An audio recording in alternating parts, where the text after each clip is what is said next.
What's going on, guys? My name is Adam, the founder and CEO of Uprise Real Estate Partners, and I want to talk about setting proper expectations. Setting proper expectations. I saw this time and time again last year and the year before of realtors making the mistake of being so excited for getting a new lead or a new client, right? A new buyer, a new seller, a new investor,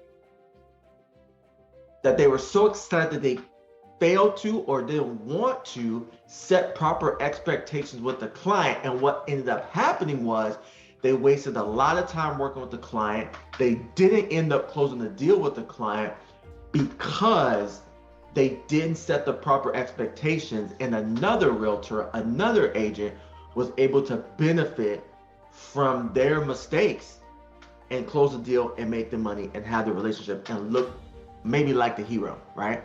So you say, Adam, what are you getting into? Here's what I'm getting into, guys. Time and time again in real estate, and you guys know how it is, right? You paid your money to get licensed. You paid your money to take the test, right? You paid your money to get with the board, right? And then you start, and then you're like, I'm ready to grow my business, right? And then whether you're with a brokerage or a broker or a team that really hands-on helps you, get your first deal, get your first couple of deals, get your clients, partner with you in the business, whether you have that or not. All of us are always really, really excited to get that first deal, right? And we may wait weeks, we may wait months to get what we finally think could be our first deal, our first client, or our 50th or our 10th. It doesn't matter, right? Just the next one, right? And one lesson I had to learn, I remember someone told me this early on, but I had to learn it, was you don't have it until you have it. And it's not yours until it's yours, right? Just because someone says they're interested in something, just because someone says they may want to work with you, just because someone, shows that interest in working with you, does not mean that it's yours until it's yours. And it doesn't mean that you have it until you actually have it, right? And so, let me give you an example. There are some realtors, won't say any names, who, when they get a verbal commitment, like they're negotiating, they send a deal in, and the listing agent calls them and gives them a verbal, hey, looks like we're going to go ahead with your offer, appreciate it, go ahead and put your paperwork together, and if you can get to me quickly, we'll go ahead and get it signed, right? And they'll get off the phone right then and there, call their clients and say, hey, guess what? You want it, you got it, it's good, enjoy, it's awesome, blah, blah, blah, blah, blah, right? And that's all they tell them.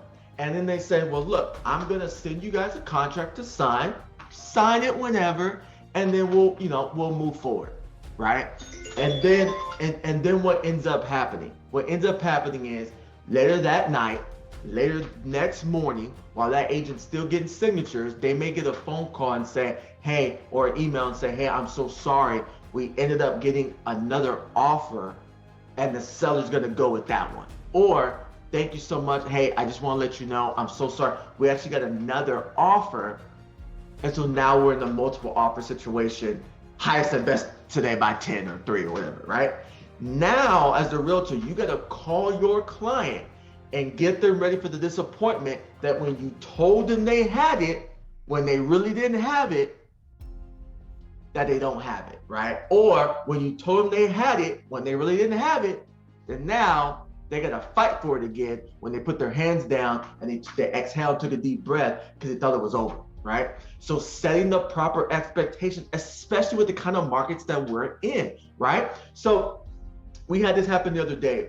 We had a client from California looking to invest in Austin, right? And they had money pre-approved, all of that. And most realtors would be like, oh, awesome. I got a client in Austin, awesome, great. And not want to ruffle any feathers, not want to rock the boat, just say, okay, let me just start seeing you properties and let's start making offers and keep it going, right? Well, at Uprise, what we do, we take a step back. We said, hold up. Have you invested in Austin before? We didn't say, yes, we want to work with you. Oh, this is awesome. We're going to help you find a home tomorrow. No, we said, hold up. Have you ever bought a house in Austin before? No. Okay, let's talk. So we go through our normal process, right? we set up our investor consultation, and in our investor consultation, we go through our, our normal presentation is, and what we want to find out, engaging, all that kind of stuff, and becoming a trusted advisor. But then before we end that meeting, we have a set the proper expectations point section where we say, okay, look, you mentioned you have invested in Austin. Let us tell you about the Austin market. Highly competitive, not just with the local people, but highly competitive from people in California and New York and other places, right? Ratios from price to rental rates don't make sense, right? Like all of that, right? And we explain it all, and how quickly you have to move. And the way that we explain it and the way that we tell it to our client, you would probably listen in and hear and be like, man, do you even, like, you're not even trying to sell this person on working with you and that you can get the job done. Well, one thing you have correct, we're not selling the person. What we're doing is we're demonstrating to the person what it's like to work with us before they're actually working with us. And what we're demonstrating is not only are we going to advise you, not only are we going to give you wisdom, not only are we going to give you proper perspective and context, but we're going to talk to you as if we're your trusted advisor before you deem us your trusted advisor, right? And so what ends up happening during that conversation is, now that we give them so much context, now when the investor was initially thinking, well, I was thinking about buying something that was turnkey or didn't need much work, and maybe just need some cosmetic work, and then seeing how much off the sales price we can get. Yeah, let's work on that expectation right now, right? So when we give them the context of the Austin market and what it takes to actually win and get investment properties in Austin, and what type of investment properties to expect in Austin, more appreciation heavy than cash flow, then now we start to get the client in alignment, right, with Austin, in alignment with us. And so now with them having the proper expectation, guess what? It makes our job easier. It makes the process easier. It makes us look like we know what the heck we're talking about, right? And here's the thing, guys. Here's the thing. It solidifies the relationship to a point where they wouldn't even if another realtor tried to get them away from us, they wouldn't go with another realtor, because that we didn't just open up doors for them. We didn't just send them properties.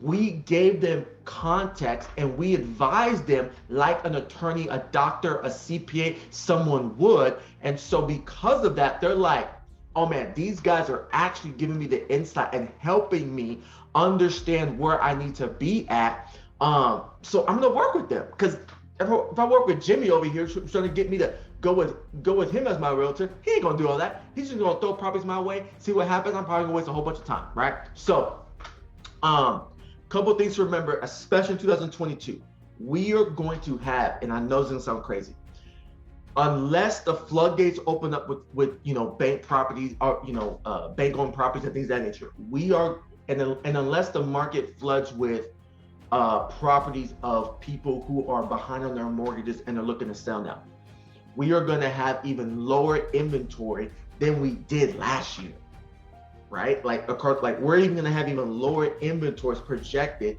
than we did this past year. So you got to set the expectations for your clients, right?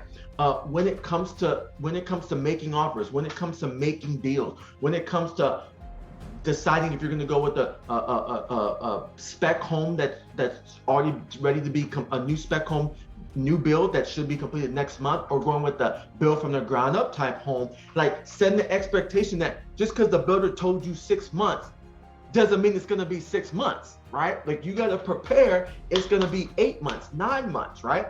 And setting those expectations and not be afraid to lose the client, because again, you don't have them until you have them, right? So I hope this is helpful for you guys. It may make sense it may not make sense to some of you, but it may make sense to some of you, and that's who this message is for. So if you have any more questions, we're here to help. Reach out to us, but we hope you're doing well. Hope you have a great year, and we'll talk to you soon.